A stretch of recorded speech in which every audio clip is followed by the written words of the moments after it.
Hello, I'm Dr. Gloria Horsley. And I'm her daughter, Dr. Heidi Horsley. Heidi and I want to welcome you to Open to Hope Conversations, the podcast.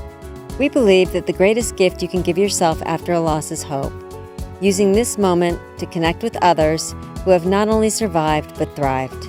So let's get started.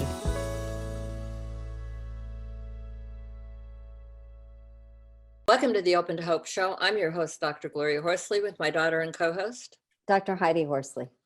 On this Facebook Live today, we'll be talking about dealing with celebrity loss and the sudden death of Gianna and Kobe Bryant. Well, Heidi, it's been quite a shock for the nation, hasn't it? Yes, it has. I mean, Kobe Bryant was an amazing basketball legend. And what I didn't know is he also had won an Academy Award, and he was an Emmy winner and an Olympic gold medal winner. So he was loved and revered by many people out there that were sports enthusiasts, and a lot of the people in the country are mourning. Yes, and all of us were shocked. And why is that? Why do we feel it so deeply? These celebrities, we didn't know them, but in many ways we felt that they were part of us, didn't we, Heidi? I think so, because as we've said before with the celebrity deaths is, these people come into your living room. Mm-hmm. You watch them on television. You watch them when they get interviewed on news shows. You read about them in the media, etc. So they become part of your lives, and you feel like you know them, even though you don't. Mm-hmm. So you have that connection with them, and they remind you of parts of you that have been courageous, or something you've done in the past, or inspired that you could be courageous. And they just become our heroes and have these elements that we wish we had. I think I like what you're saying, because I think also they inspire us. Mm-hmm. Kobe Bryant said he had a lot of inspirational quotes about reaching beyond your wildest dreams and going for the goal and never giving up. He had, and he inspired a lot of people to be better than they ever thought they could. Mm-hmm. And go ahead. No, that's it. And celebrities also unite us. Right. They unite us as a community. Being in that stadium, say in the Staples Stadium when he played, and being with all those group of people together and cheering for your team and cheering for him as an individual and being excited, so they unite us, and we feel those experiences. Well, and last night proved that point, because people came together all Mm-hmm. over New York City and all over the country. Strangers came together to mourn.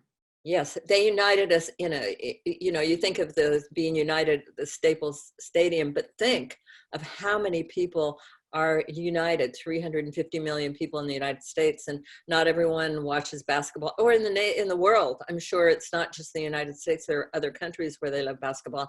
But now, rather than just being in the Staples Stadium, people are uniting all around in different ways. For instance, LA, the city hall, they colored it purple and gold. Mm-hmm. Last night I was watching the Grammy Awards, where they honored him and had his jersey and talked about him at these huge awards. And also in there's the Ferris wheel, which I very much like, in Santa Monica Pier. They put a color on that. So many things that they're doing, because California does feel quite a connection to him, because he was a California guy. So in those ways, in some ways, we're celebrating his life. We're talking about, although he's 41, such a young age, we are celebrating a life that he had up until he did pass away, because he did some marvelous things. And did many things. And I think the other thing with celebrity death is that, for those of us that have had loss, it touches on our own grief. Mm-hmm. And, he and his daughter died together. And so as his bereaved sibling, I think about his daughter's sisters that are now grieving the death of her sister, and his wife that's grieving the death of her husband. I mean, this is a family that's in mourning. So because I've been in mourning, with my cousin and brother dying together, I very much identify with the situation and what his family is going through right now. Yep. And I think it also brings us back to our own grief and loss and our own situation. And it becomes very, very personal Yeah. to us, and we take this experience in, and we feel that sorrow and we feel that hurt in many ways. But one of the things it also can do for us is it may be a time to go back and reflect on those experiences Mhm. that have happened to you. Are they more painful than they should be now? Is it triggering something in you? You need to look at, it's an opportunity also to talk to other people about. Last night I went to dinner and we talked to the whole table about Kobe Bryant's death and about death in general. And it opened up a whole conversation about grief and loss. Right. That's the amazing thing, that these celebrity deaths really open up that conversation, Mm-hmm. and they make it okay to talk openly and candidly about grief and loss. So you need to think if what it's doing for you right now, is it impacting your life a little more than you thought it would? If it is, you might want to step back a little bit and look at, like Heidi was saying, she's thinking about her brother. I'm thinking about my son. How painful is it? Are you able to process this whole thing? Or do you need to use this as an opportunity to open yourself more, maybe to that grief and loss, and resolve some issues? So that might be something to think about. If you're really looking at, you want to, I think, I don't know, Heidi, I think the thing you really need to do is reach out, open up some way if you're feeling sad about it. I know people have gone over to the Staples Center, their huge amount of flowers and those big kind of things, but you can do what we do at home, which is put a rose in a bottle. Mm-hmm. And think about that family. And so there are small things that you can do at home on your own. Light a candle Mm-hmm. is another thing you can do at home. Yep. And I think discussing it with other fans too, if you've got friends Yeah. who really were into Kobe Bryant and basketball, get to people who have the intensity that you do about the experience. I mean, research shows that if you have played a sport growing up, and that you get to the same level of intensity when you watch that sport being played. Mm-hmm. Yeah, So they've done for some heart example, rate. if you are someone that has played basketball growing up or been on a team, et cetera, in your life, watching Kobe Bryant may have brought you back to that same physical intensity. And that Mm-hmm. also connects you with this player. Mm-hmm. And therefore, his death may be something that is really big for you. And Mm-hmm. I think some people out there that are mourning his death are trying to figure out why they're feeling it so intensely. Yeah, and they don't feel like it's normal, or a family member doesn't think like it's normal that they're feeling that badly about it. But it can be a normal thing. Right. So if the grief is coming through for you, maybe even more that you want, you might think about joining the public mourning rituals. If there's something in your neighborhood that they're doing for Kobe Bryant or whatever, or you might want to organize something online. Or you might want to donate to some kind of a basketball charity or league, or he was involved with a children's basketball organization that he was on his way to. You could send money to them and donate to them. Yeah.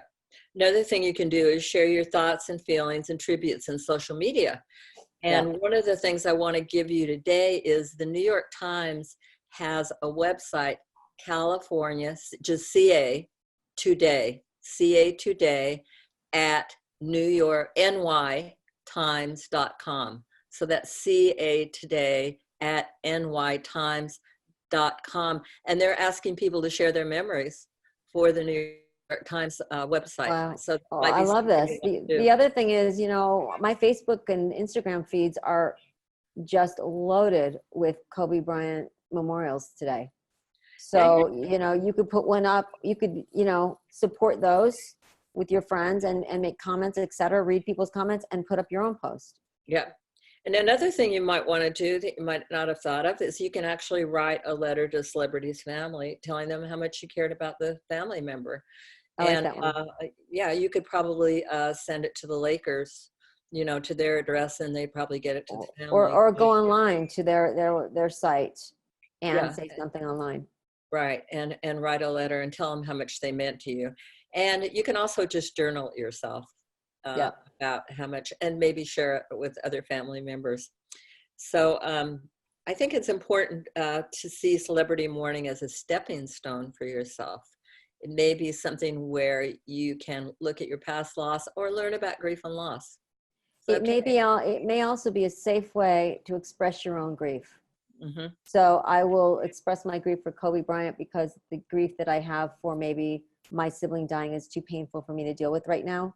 Mm-hmm. So I'm going to let my, grief go slowly by dealing with this death first. Exactly. And let's not forget that grieving is not a negative thing. It heightens our sense of empathy and understanding for people that are suffering. So if it does, that's who we are as people. We have empathy and feeling. And our feelings can also provide us with maybe a clue to what's missing in our own life. Maybe you'll explore this and see there's something you want. Do you want to be more like Kobe Bryant? Do you want to do more volunteer? He did a lot of volunteer work. Do you want to find something where you work for others? Do you want to work in a soup kitchen? Are there some things that you want to see yourself do, that would help other people? And never forget, it links us to our larger community, which is great. Before Heidi and I close this show, though, we want to just give a little thought to the idea that maybe you are feeling sad, suffering, and grieving right now more than it's comfortable. And here's some suggestions and ideas for you to kind of move along. Heidi, have you got some? Oh, you're starting with me? So things to do to take care of ourselves. Is that what we're talking about? Exactly. Okay. So you can get some exercise. Mm-hmm. Go for a walk around the block. Yes. I think that's really important. Go for a walk, like you said, do yoga. Turn off the TV set and the social media, and don't Google anymore about the accident. That's a big one. That's disturbing for you because they keep showing the same pictures over and over. And if you have kids in the house, you need to know that they think it's happening over and over if they're younger. I agree. They don't realize it's just one moment in time. I think the turning off the television is big because right now it's on all the main news channels. So, if you're feeling overwhelmed by it, like you said, step back and give yourself a break. Overwhelmed is the word I want, Heidi, if you're feeling overwhelmed by grief right now. I'm Dr. Heidi Horsley. You have been listening to Open to Hope, the podcast. You can follow Open to Hope on Facebook, Instagram, and Twitter. To learn more, visit us at opentohope.com and go to Apple Podcasts to subscribe. I'm Dr. Gloria Horsley. Join us again next week for another Open to Hope conversation, where we invite you to lean on our hope until you find your own.